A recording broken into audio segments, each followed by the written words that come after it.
one, I have a vector which I named axis, which is 0, 1, 0, and we have an angle of 0, 25. So we create a matrix with the function axis angle to matrix, which gets a vector and an angle and returns a matrix, and this is done following the Rodriguez formula. So first of all, we have the determinant of the matrix is 1.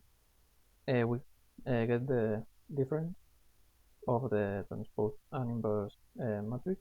So with this, we know that it's a rotation matrix. We can check that a unit vector parallel to the axis isn't changed by the rotation. And here we can check that the norm is the norm doesn't change and the angle is preserved. For task 2, I have this quaternion, and we are reusing the axis and angle defined here. So axis angle to quaternion, we just return the quaternion which follows this equation. It's really straightforward. Then I define this vector, and I define another vector which is this previous vector but rotated by this quaternion, which is also really straightforward. We always normalize the vectors. This is my quaternion product function, which is also really straightforward, and I do it using the expression of matrices. I express the quaternions in matrices and multiply them, and then this is the result. So to demonstrate that my functions are working, here I get this quaternion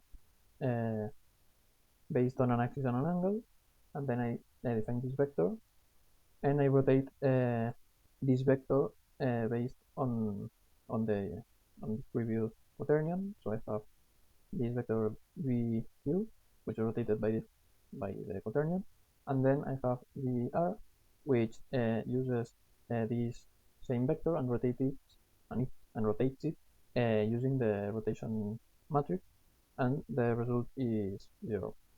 So they are the same basically. I started at the angle of 0, but then I get to 6, 5, and for each iteration I generate a random vector. So at the end I got these values. It started 0, 3, and then started to change, and when tracing the plot I got this, which makes sense because this relation doesn't depend on the axis direction, and when the angle got to a multiple of pi, the value is 3, because there's a formula that states that the trace of a rotation matrix is equal to 1 plus 2 times the cosinus of the angle, which makes it 3.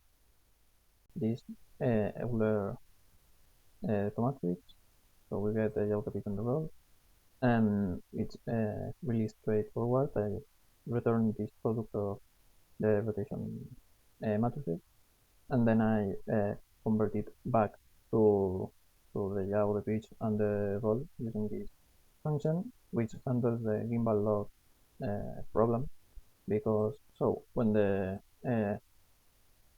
cosinus is set to 0, we lose a degree of freedom. So what I do is I set roll to 0, and then yaw to this. And here we can check that the difference is going to be 0, because they are the same.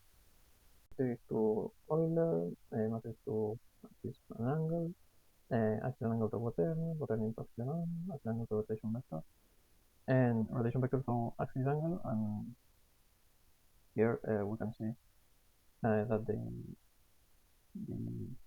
errors are 0, which means that when checking if the function has worked, we get that the difference is 0, so the function is working. I have this function compare rotation, which you can enter some like a vector, a rotation matrix, a quaternion, a rotational vector, and you get back all the other types.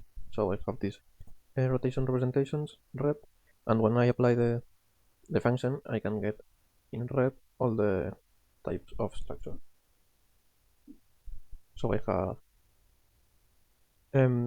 all the types here, and depending on the type, I apply the functions that we have seen. And here we can see the the print